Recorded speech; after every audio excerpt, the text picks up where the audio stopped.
33 guilty, and count 34 guilty.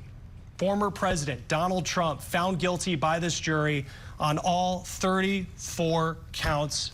Found guilty, according to national political correspondent Alex Miller, inside the courtroom, saying the former president briefly looked at the jury, but he is, as she describes, stone-faced. You can take a look here, some live pictures outside coming in as now that we have this historic verdict in. And a combination of what we're hearing is cheers outside the courtroom, but also these images on screen right now showing some of the frustration from supporters of the former president. And of course, you know, we'll be trying to make sure that, you know, the language is... right.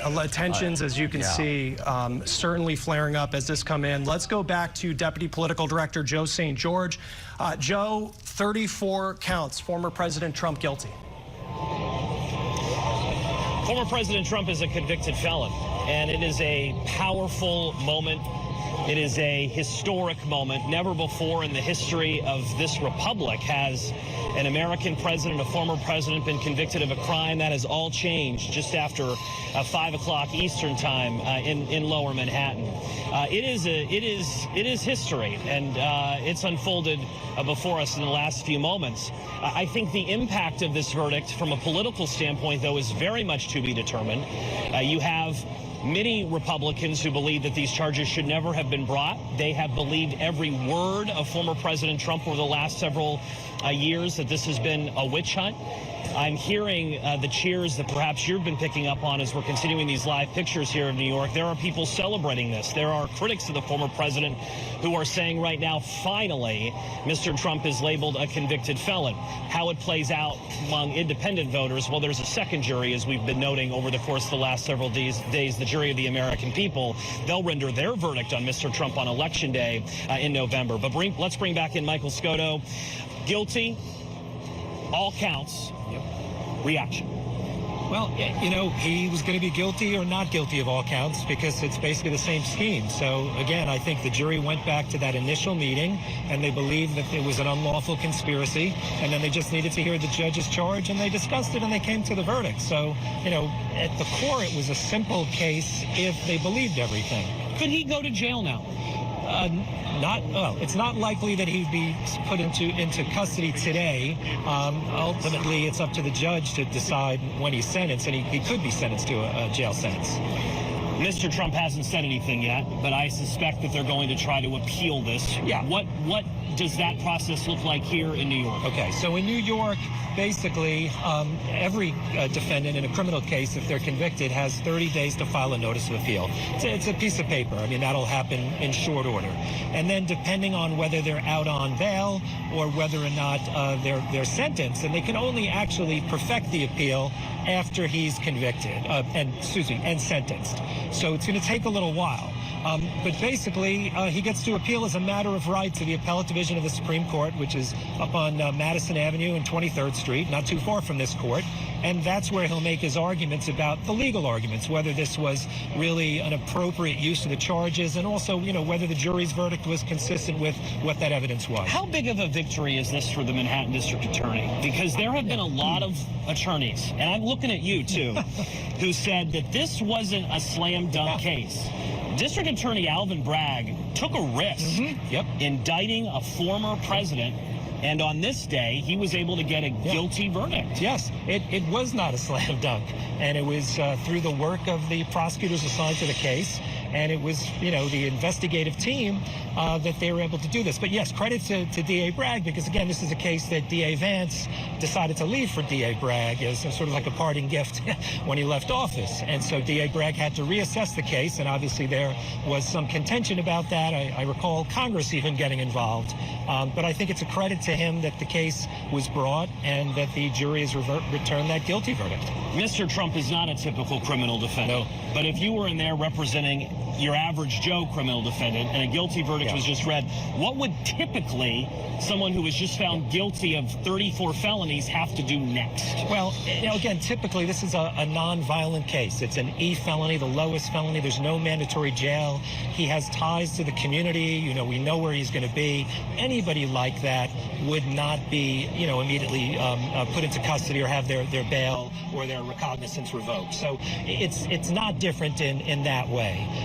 But again, if he is going to be sentenced and there's a jail sentence, obviously it's going to be much different because he is a former president. And how typically, we're waiting for more information, but when would a sentencing hearing typically take place? I would imagine it would take the probation department 4 to 6 weeks to prepare their report, and that's when the judge would schedule the case for sentencing. Mr. Trump's legal team, in the meantime, could file a motion to set aside the verdict. You can do that with this judge, even before he's sentenced, and then that would be litigated.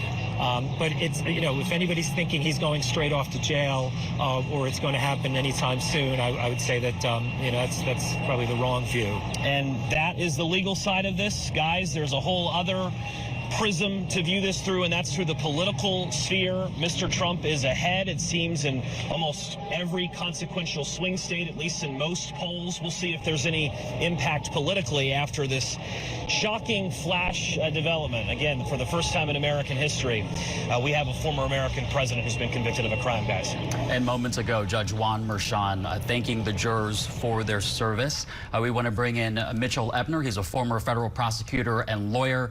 Mitchell, again, guilty on all 34 counts. Give us your reaction to this historic event. Well, you said it right there. This is historic. This is as your correspondent was saying, this is the first time a former American president has been found guilty of any crime. For him to be found guilty of 34 separate felonies is astounding. When this indictment was announced, many people thought, and many public commentators stated that they thought that this was the least serious of the 4 potential cases, but this is the one that went to trial first. And whatever else Donald Trump is for the rest of his life, he will always be a convicted felon. How do you expect the sentencing process to work from here? I'm glad you asked that question, Chris. So what will happen now is the probation department will work up a report, and after that there will be a sentencing proceeding. Under New York law, because this is an E felony and he's a first-time offender, the range is stated to be 1 1/3 to 4 years, and that's true even though there are 34 counts. They don't stack on top of each other, but the court has the discretion to impose 0 jail time and go with straight probation or something else. So it is really completely in the hands of Justice Juan Merchan, and one might wonder whether former President Donald Trump is going to regret the day or days or months that he's been attacking in the most personal terms the man who now holds Donald Trump's liberty in his hands. Because Juan Merchan, it is solely on him to do the sentence. That was one of the instructions that he gave the jury. And of course, we've heard the former president each day before and after court. That was really the main person that he had been very critical of. Well, yes, he has been very critical of Justice Juan Merchan. He's been critical of the DA, Alvin Bragg. He also went after Justice Merchan's daughter. So if it were possible to enrage a judge to the max, I think that former President Trump has done it. And earlier this week, the former president addressed reporters outside the courtroom before deliberations began. And in keeping with what we've seen over the past month, he referred to the trial as being rigged. He slammed the judge, Juan Merchan, overseeing the case, calling him corrupt. He said, quote, "Mother Teresa could not beat these charges." He also called the trial a very disgraceful situation and shared his frustration that he has not been able to campaign for office because of it. Again, those were the comments that he made before deliberations, and very curious to see how he responds today. And Mitchell, we know Donald Trump, throughout his career when it comes to court cases, he is very good at delaying things. We've seen that play out. Through the appeal process, is there a way for him to delay the sentencing? Well, the sentence will be announced and there'll be an order. The question will be whether the Justice Merchan agrees to stay in position of the sentence pending appeal. That's, of course, going to depend on what sentence is imposed. There would be much more reason to stay an incarcerative, a jail sentence, than there would be to stay, for example, a probationary sentence or a fine, because probation is not particularly onerous and a fine could be refunded. But I don't know what Justice Merchan is going to do with regard to granting bail pending appeal. And if he chooses not to grant bail pending appeal, then former President Trump could ask the appellate division to issue bail. But that's a hard sell. Once the judge makes a decision, the decision is really entrusted to the discretion of the trial judge. As I said before, the choice to go after Justice Merchan in the most personal terms possible is something that I wonder if Donald Trump will come to regret. All right, Mitchell Epner, former federal prosecutor, thank you for taking the time. You're taking a live look here. This is outside of the courthouse. You can see some members of former President Trump's team gathered there. Alina Habba, one of his attorneys in his other cases, standing outside of the courtroom. National political correspondent Alex Miller was in the courtroom as this verdict was read. She said that Trump, former president, was very stone-faced, and there he is right there. We just learned that sentencing will be held on July 11th. The former president making his way right now. Todd Blanche, his defense attorney, standing right next to him. This is typically where the former president makes a comment. Let's hear what he has to say live. This was a disgrace. This was a rigged trial by a conflicted judge who was corrupt. It's a rigged trial, a disgrace. They wouldn't give us a venue change. We were at 5% or 6% in this district, in this area. This was a rigged, disgraceful trial. The real verdict is going to be November 5th by the people. And they know what happened here, and everybody knows what happened here. You have a Soros-backed DA.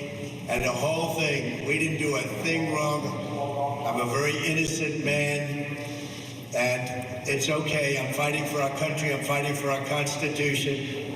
Our whole country is being rigged right now. This was done by the Biden administration in order to wound or hurt an opponent, a political opponent. And I think it's just a disgrace.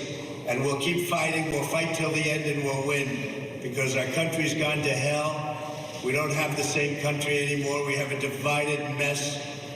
We're a nation in decline, serious decline. Millions and millions of people pouring into our country right now from prisons and from mental institutions, terrorists, and they're taking over our country.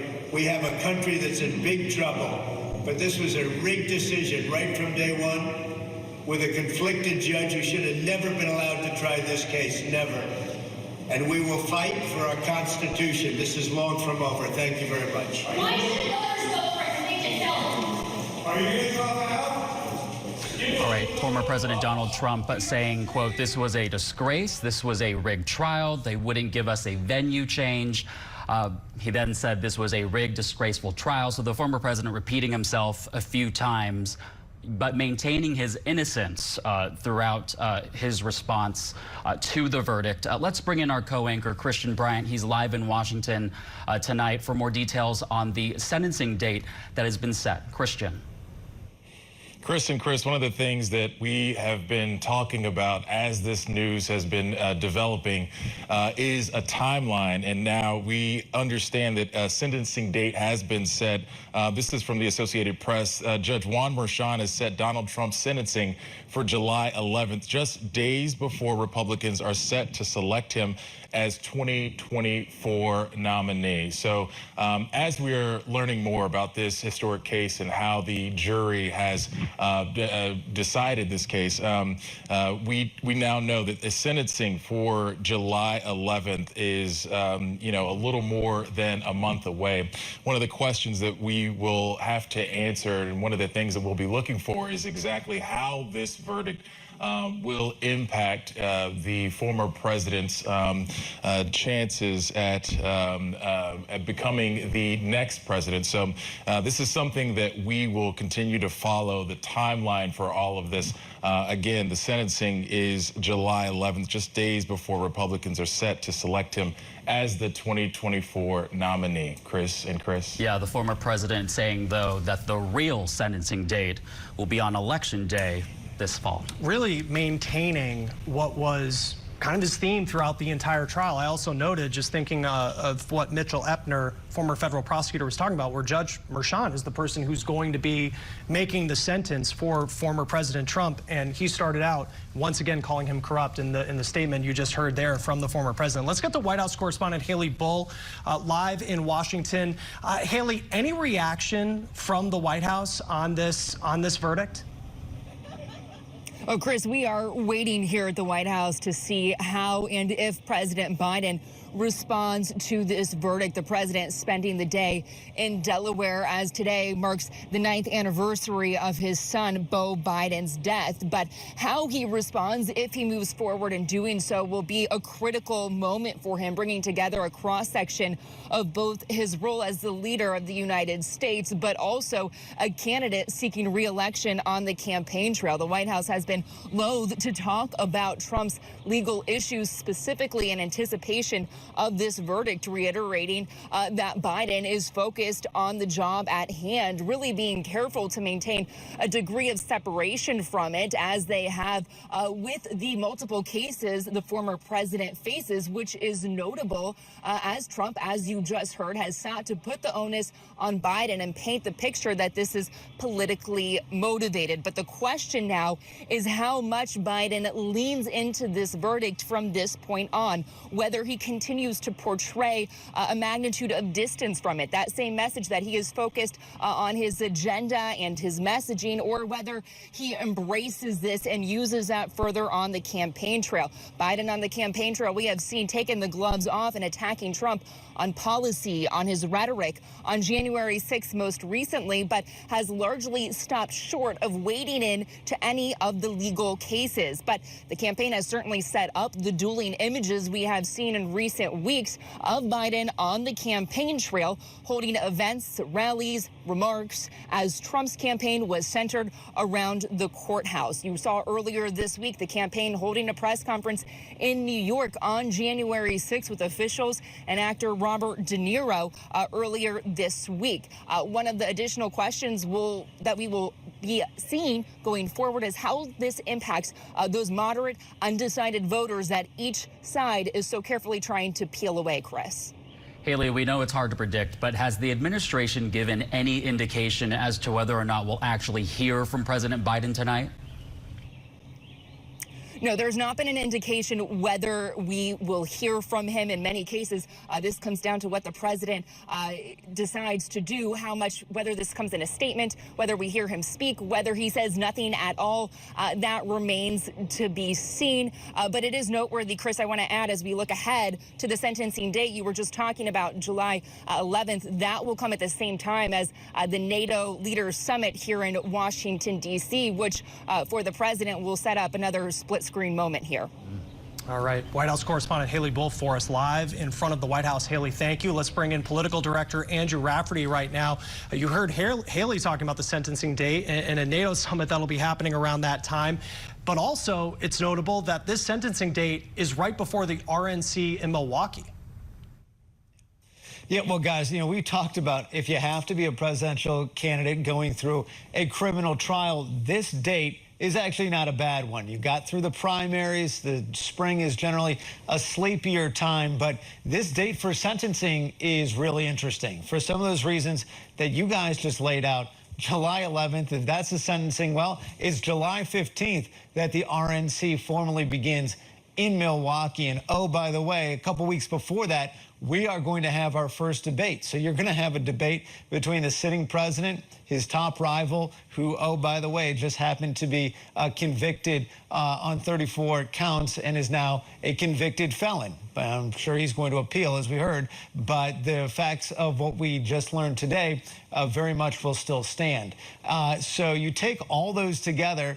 Also worth noting, of course, Donald Trump is a resident of Florida. In Florida, if you're a felon, you cannot vote. There are ways to restore that, specifically if you have a felony that is a nonviolent offense. But for now, it seems that Donald Trump won't even be able to vote in his home state. So there are just a lot of layers to this stuff that Democrats, not necessarily the president himself, but certainly his allies on the campaign trail, will most certainly be picking up on in the next few weeks, because now that this trial is behind us, things get really, really interesting for how the public reacts to what this could impact who ultimately wins the White House this fall.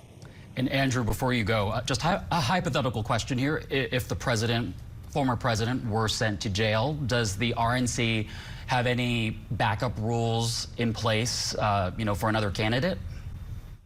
Yeah, it's interesting because they have been so averse, certainly publicly, of talking about that, because this is a party, we know the new leadership, Laura Trump is one of them. They're very much on Donald Trump's side. So that really hasn't even been a situation that they have entertained up to this point. But you're right, if that could potentially be quite an interesting and unprecedented scenario. And Andrew, what have you heard about the Trump campaign and preparing for this moment that he would be found guilty? I think they prepared in the way that they have in the lead up to this, saying this is a witch hunt. They have their allies out there. They are in New York right now, and they have been able to use this as much as anyone could to a political advantage. We saw it in the primaries. This is a different electorate, though. This is the general electorate, and how people react to being indicted, charged, tried, convicted is going to be very different. All right, Andrew Rafferty, thank you. Stick with us. All right, for those of you leaving us, your local programming is coming up next. But for those of you staying with us, we'll, of course, continue our special coverage of this verdict. Former President Donald Trump guilty on all 34 felony charges. Again, a jury of 12 charged with determining the former president's guilt. We know 7 men and 5 women were on that panel. This alleged hush money scheme to silence adult film star Stormy Daniels. Former President Donald Trump convicted on all 34 counts this afternoon. And if you're just joining us right now, you're watching special coverage, a verdict in former President Donald Trump's criminal hush money trial, guilty on all 34 counts. You're taking a live look outside of the courthouse in Lower Manhattan, where you can see some supporters from this angle of the former president standing. We have also seen those who have been critical of the former president standing outside as well today, as well as dozens of members of the media. Very historic moment coming down. Let's head out to national political correspondent Alex Miller. Alex was inside the courtroom all day and joins us with the latest developments. Alex. Well, hello there. This was a whirlwind of not even an hour. We thought that the jury was going to be dismissed. The judge came in a little after 4 o'clock and said that he was going to dismiss the jury for the day. And then there was kind of a lull. Everybody was in the courtroom wondering what exactly was going on, because he had said he was going to bring the jury in to dismiss them, and nothing happened. And then very close to 4:30 p.m., around 4:20, he walked back in and said that there was a note from the jury saying that they had reached a verdict and they wanted to know if there was time for them to fill out all of the necessary forms. Remember, there are 34 counts here. So this took quite a bit of time. Just after 5 p.m., the judge came back in, repeated this jury note, asked if it was okay on both sides to bring the jury in. They obviously said yes, brought the jury in, and the foreman read all 34 counts. At the very beginning, the screens around the area were off so that we couldn't see the former president's face until just as they were reading the verdicts, all 34 counts. He briefly looked to the side at the jurors for just a little bit of time, completely stone-faced, turning back to face, I guess technically the judge. It wasn't clear exactly what he was looking at as the rest of the verdict was read. Guilty on all 34 counts. Not even 2 days of deliberation when you think about it. They came back, spent basically the entire first part of the morning hearing back testimony, wanting to hear the jury instructions again. They read about half of the jury instructions over. Then they went and read the testimony again relating to David Pecker's testimony, a phone call between Pecker and Donald Trump.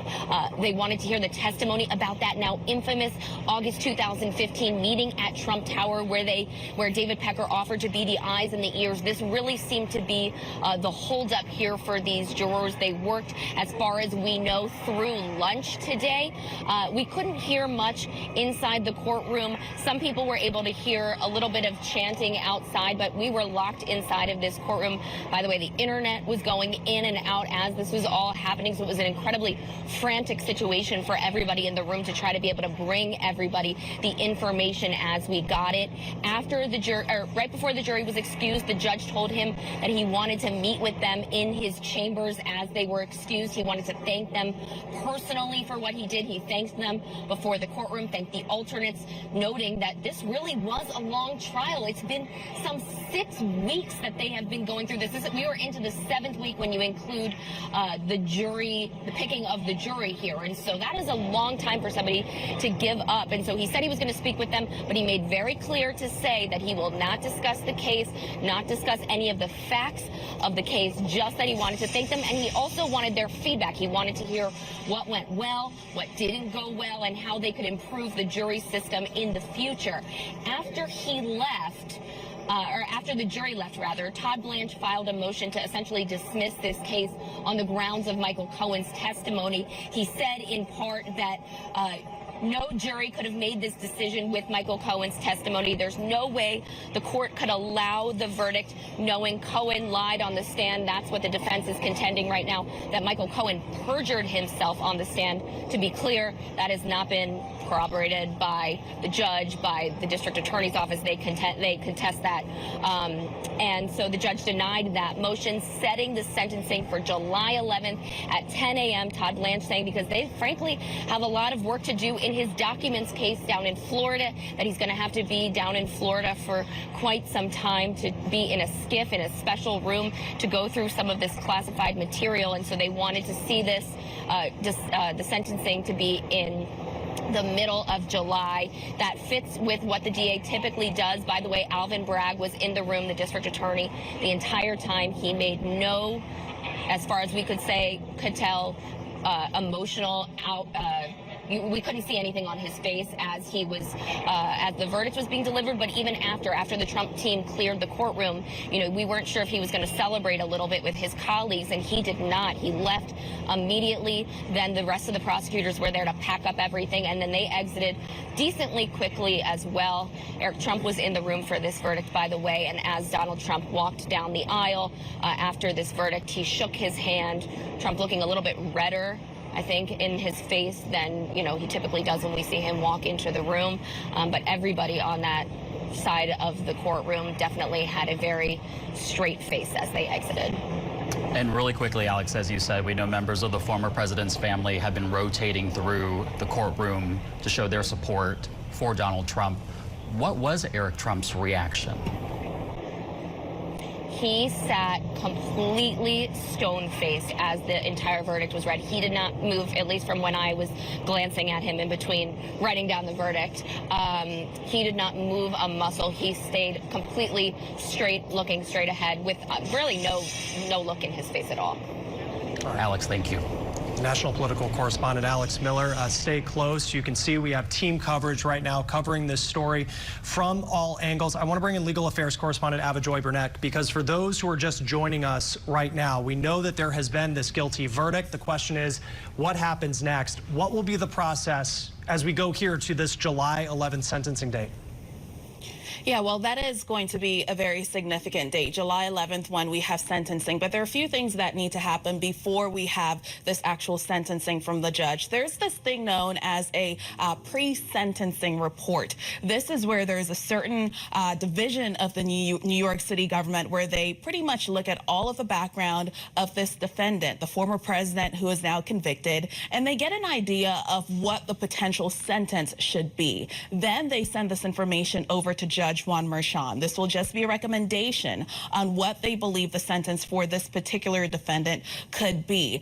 Remember, for these charges, there are 34 counts here. He was found guilty on all of them. And for each count, there is a possibility. It's a little bit odd, but it's 1 1/3 of a year. That's the floor. And then we could go all the way up to 4 years. So that is the sentencing range for each count. But then there's also the possibility that the former president, whatever the sentence is, those could run together. And so it could be concurrent. So there isn't going to be a scenario, most likely, where if he gets a year and 1/3, for example, where it's a year and 1/3 times 34.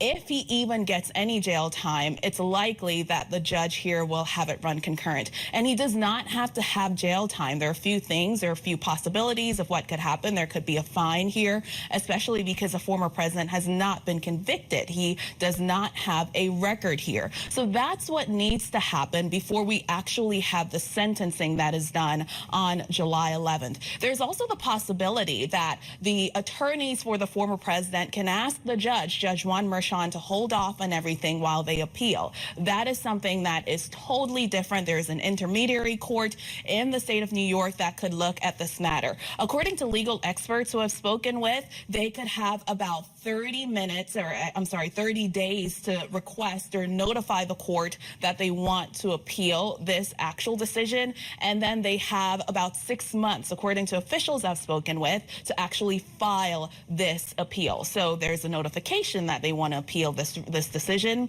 And then there is the actual submission of the documents that says they want to appeal this. So those are all the steps that we have to go through. So even though we have this July 11th date on the calendar, there are a lot of things that could shift between now and then. And Avajoy, moments ago, we heard from the former president. He said that our country's gone to hell. Those were his words, not mine. He really laid into the Biden administration and blamed Joe Biden for this verdict, Avajoy. Yeah, and you know, what's very interesting about all of this, it appears as if the former president was preparing the country for what could potentially be a guilty verdict. Even when he quoted people who thought this case should not have been brought in the first place, yesterday when he spoke with the media, even though it was brief, he was preparing them for what could potentially be a guilty verdict. That's when he made that Mother Teresa reference, and then he said, but who knows, we will see. Earlier today, Alina Habba, the attorney who represented him in another New York trial, she also said it was a good sign that the jury was asking questions, but she also said there's this other step of appealing. So it really appeared as if they were preparing for this moment, and now we have a guilty verdict on all 34 counts against the former president. All right, legal affairs correspondent Avajoy Burnett, thank you. Let's bring in anchor Christian Bryant right now. We saw the former president, Christian. He was very swift in coming out and making remarks, and we're also seeing a lot of reaction on social media from GOP lawmakers. Yeah, the former president isn't the only person that has a lot to say here. I want to go back to something that our deputy political director, Joe St. George, said. We're hearing from two different juries right after this verdict has been reached. There were the 12 that we heard from, and then there's the court of public opinion. And we're already starting to hear from people who are close to the former president. Let's start with Michael Cohen, the former president's former fixer and also one of the star witnesses. He tweeted, guilty on all counts, along with the screenshot from MSNBC showing the 34 counts of falsifying business records in the first degree.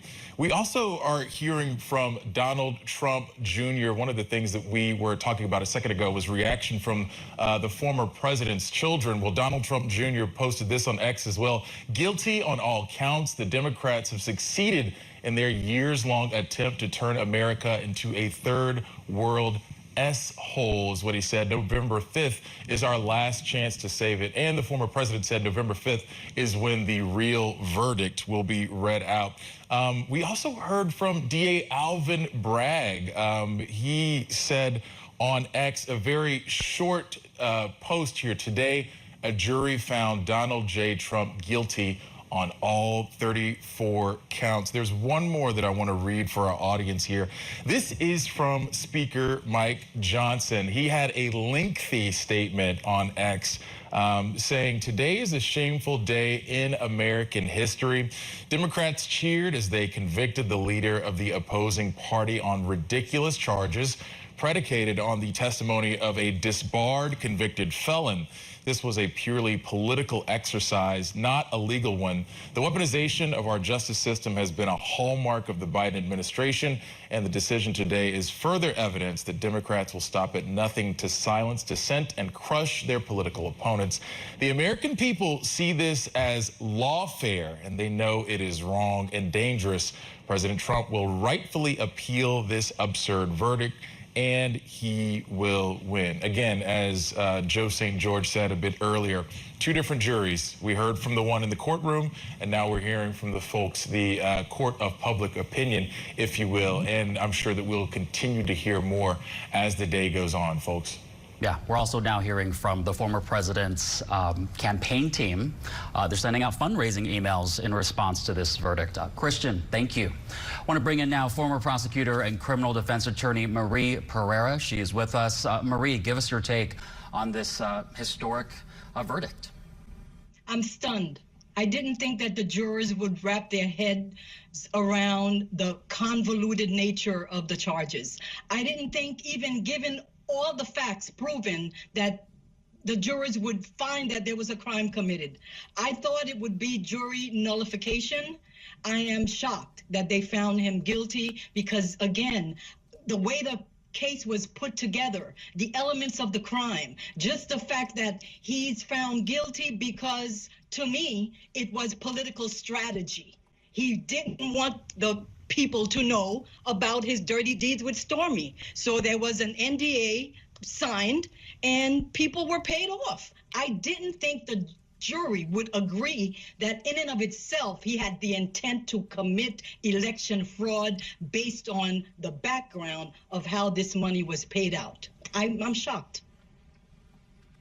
And just learned that Alvin Bragg, Manhattan District Attorney, will be having a news conference at 6:30, so about 45 minutes from now, as you take on one side of your screen a live look there outside of the courthouse in Manhattan. Marie, and there you see former President Trump actually leaving the courthouse right now, heading to his motorcade. He will be sentenced on July 11th. We heard him after the sentencing when he walked out of the courtroom, continued to be critical, to say the least, of Juan Merchan, the judge who now holds the power of what the sentence will be for the former president. Former President Trump has been extremely critical of Merchan. He's been critical of Merchan's daughter on social media and news conferences, the whole deal. How much could that impact what Judge Merchan decides Donald Trump's sentence will be? I don't think it will impact Judge Merchan's decision. I think he's going to be a neutral judge. I don't think he's going to bring in his personal views on Donald Trump into the sentencing. And as we know, there is going to be a sentencing report, and it's going to examine the nature of the crime, his history, has he had any contact with the criminal justice system. It's also going to talk to Donald about, the person who interviews him is going to discuss how sorry is he? Does he admit that the jurors got it right? Is he still being belligerent? All of that is going to be taken into account when the judge is deciding a sentence. But I don't think the judge is going to take it personal and have a, vengeance against Donald Trump for treating him badly and not abiding to his gag orders and attacking the judge's family. The judge is going to do what's right and follow the law. And I don't think Donald Trump is going to prison for this. I think there will be an appeal, and I think it's not even going to impact his base. They're going to rally around him even more. And once again, we're taking a live look outside the courthouse in Manhattan. You can see the cameras from the chopper zoomed in on the former president, Donald Trump, as he prepares to leave the courthouse. Marie, once again, there were 34 counts of falsifying business records in connection with allegedly concealing payments to his former attorney fixer, Michael Cohen. This was in connection to an alleged hush money scheme to silence adult film star Stormy Daniels. Marie, I know you said that you were surprised by this decision, but going back to the defense team, in your view, did they actually make a convincing case? You know what? They didn't make a convincing case. Their case was just really wrapped around the fact that why is this even a crime? They're weaponizing the law. If he weren't Donald Trump, this wouldn't be happening. Michael Cohen is a felon. Everyone is lying. They were all sycophants, just doing Donald Trump a favor, and he was never involved in any conspiracy to commit election fraud. They did what they could, but the law is the law, and the way they put it together, the jurors believed that he broke the law. But defense had nothing more to say except the main witness is a felon, someone who has a gripe to pick with Donald Trump. Nobody likes Donald, and this is just weaponizing the law against him. And the jurors didn't buy it. That's what happened here. Marie Pereira, former prosecutor and criminal defense attorney. Marie, thank you for your time and insight. All right, let's bring in White House correspondent Haley Bull right now, who is live outside the White House. What reaction are you hearing, Haley, from the Biden campaign? Well, Chris, we are hearing from the Biden campaign tonight. They are out with a statement through their communications director that really centers on what they view as a threat to democracy. They write, quote, Donald Trump has always mistakenly believed he would never face consequences for breaking the law for his own personal gain. But today's verdict does not change the fact that the American people face a simple reality. There is still only one way to keep Donald Trump out of the Oval Office, at the ballot box. Convicted felon or not, Trump will be the Republican nominee for president. And this largely reflects the messaging we have heard on the campaign trail that is centered from the Biden campaign on what they view as the stakes of democracy. That statement goes on to accuse Trump of a, quote, unhinged campaign of revenge and retribution. That word unhinged, one we have heard President Biden bring from private remarks behind closed doors to the campaign rally stage this week as he focused on Trump's rhetoric on January 6th on policy.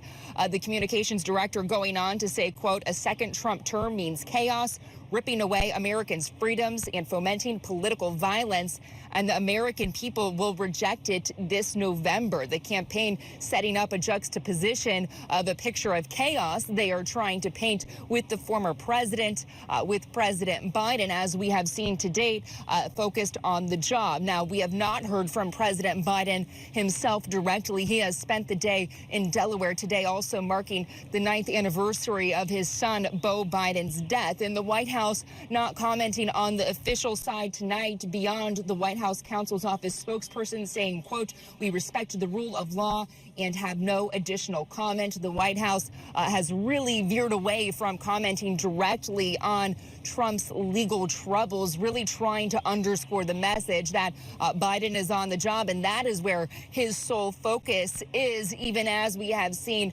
Biden ratchet up his criticism of Trump on the campaign trail, but stopped short of directly commenting on his legal troubles. The question here is how much the campaign and how much the president himself leans into that term convicted felon going forward, Chris. All right, Haley Bull, thank you for that live report. And now we're taking another live look from above as former President Donald Trump has left the courthouse in Manhattan following this historic announcement guilty on all 34 felony counts. We want to bring in now former New York State Judge and Prosecutor Rich Giardino. Rich, for viewers who are just joining us, where do we go from here? What happens next? So procedurally, what happens is the defense attorneys for President Trump will make a motion to set aside the verdict. It's a pro forma motion. They'll file papers. They'll get the transcript from the trial, and the DA will respond. The court will then review it prior to sentencing. Generally, the court will deny such a motion, and the court's rulings up until now indicate to me that he would deny a motion to set aside the verdict as not based on the facts of the law. Then he will be sentenced by the court. There will be, as your other guest had said, a pre-sentence investigation through probation. Again, as a judge, we look at the facts and circumstances, and we look at the past record or lack of record, in this case of President Trump. While there's prison sentences of a max of 1/3 to 4, this defendant, Mr. President Trump, has no prior criminal record. This is not something that normally one would think would end up in a prison sentence. This is something that if he does sentence him would probably be probation. It's interesting, the timing. The timing is before the convention, shortly before the convention. So from after the sentence, the president's lawyers will seek a stay of the imposition or the execution of the sentence, either by Judge Merchan or by an appellate court. Generally, appellate courts, in a case of this nature, it's a nonviolent felony. It's a very unusual case. There's a lot of appealable arguments and issues. I see that either the appellate court or the sentencing judge would issue the stay of execution of the sentence, and the president will be out to campaign while an appeal progresses. That's the legal procedural end. There's also the political side of this, and there's also the disappointment in the criminal justice system that's occurred. How much room is there for Judge Merchan if he's upset about what former President Trump said about him to factor that into what he decides the sentence to be? He's not supposed to take personal views or opinions and factor those in, but there's initially, even though it was only $35 donation, he donated to President Biden 4 years ago, and it's the appearance in New York of impropriety. Even if he is not corrupted by the $35 donation, he also donated to anti-Republican organizations. So for those reasons, he should have really stepped aside in the beginning and recused himself. So that's going to be an appealable issue. I think that he was intent on this case because it will be the biggest case of his career ever. He will not get another case of this nature with this publicity. And so I just hope that he plays it down the middle. So far, the rulings I saw and some of the issues raised, I don't think that he was being fair and impartial to Mr. Trump in this case. Yeah, Rich, give us your take. I mean, how was the performance of the defense team? Obviously, we know the jury handed down this verdict, but just given what you've seen over the past few weeks, I'm just curious to get your take. Well, here's what people have to understand. The defense has no burden whatsoever. I do think that the judge should not have precluded testimony about some of the things that Cohen had said to others, and he should have allowed an expert to testify about how the federal government viewed these same set of facts. That's very important, and you could argue that those are expert witnesses. So I think the defense team did what they should have done. I think that the prosecution overstepped the bounds. First of all, they used a tape-recorded conversation between Mr. Trump and Mr. Cohen. Mr. Cohen was his lawyer. So unless it's a new crime, Mr. Cohen's tape should not have been allowed. It should have been confidential by attorney-client privilege, and only Mr. Trump can release that privilege. I already mentioned Judge Merchan's donation. I've had friends say, well, it's only $35. I don't care. It shows that he has a predisposition against Mr. Trump and for Mr. I think that the defense bar in the state of New York and the defense bar across the country kind of disappointed me. I thought that they should have been louder and spoke out more than a few defense attorneys and said, look, this is wrong. They know that no other defendant has been charged or would be charged under these theories where they take a misdemeanor and elevate it to a felony based on a federal charge. It's just a local prosecutor really should not have been involved in something like this. I think the age of the case when the incident allegedly occurred, and also when the paperwork was filed, you know, it just reeks of politics. And I think from a political standpoint, Alvin Bragg succeeded in what he wanted to do. He tied up President Trump for 6 weeks, and he muddied him up so that now he is a convicted felon at this point, and it'll go up on appeal. I do think ultimately, whether it's the courts in New York or it goes up to the federal court from there, from the Court of Appeals, I think President Trump will have the case reversed, and they will not proceed further. Rich Giardino, thank you so much for your take. We appreciate it as we break down what just happened over just about 50 minutes ago. That's it. It feels like it's been a lot longer than that. Let's get to Alex Miller, who was inside the courtroom when this verdict was read. Alex, what was the mood of the jury as this was happening? Very somber as they walked in. They walked very lightly. They just quietly, very quietly took their seats. They were asked a couple questions to say in unison, is this your verdict? Do you have a verdict? And they all said it, but they said it quietly, not super emphatically. The foreman got up. He was handed a microphone, and he, you know, I think a good indication of what was to come was that he had no papers in front of him. He was just saying guilty, guilty, guilty, and there was nothing for him to try to have to memorize. And so as soon as I noticed that, I knew that this was going to start to unfold to be a completely guilty verdict, because he didn't have to reference any specific counts. But again, yeah, they stayed pretty solemn. And they each, again, pretty quietly answered when they were asked individually if this was their verdict. And Alex, we can hear some of the chants happening right now outside the courtroom. If you can't just, paint the scene for us.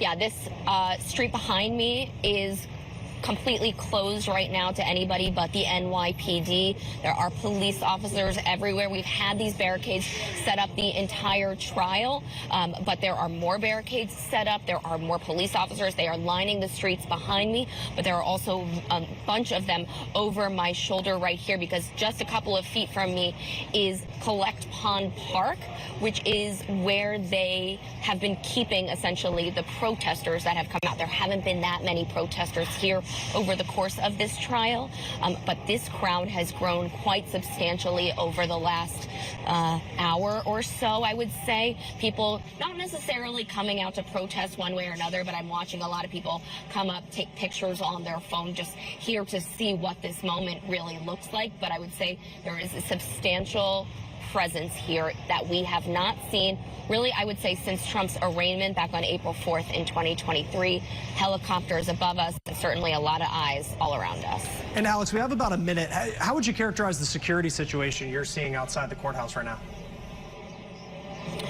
Heavy security here. I mean, there are officers everywhere paying attention. I've watched their heads be on a swivel for the most part, making sure that nobody can walk. I mean, even journalists who were just exiting the courtroom a little bit after I did all got stopped a couple of feet from me, weren't allowed to get to their positions because they were making sure that the former president was able to exit the courthouse safely. I mean, it is a big operation between Secret Service, court police here, the NYPD outside, to make sure that everything moves smoothly as possible, and to give him, the privacy that he might need. All right, our national political correspondent Alex Miller live outside the courtroom in Manhattan. Yeah, a lot to follow up, break down, as we now know that former President Trump is guilty on 34 felony charges of falsifying business records. That came down just about 5:05.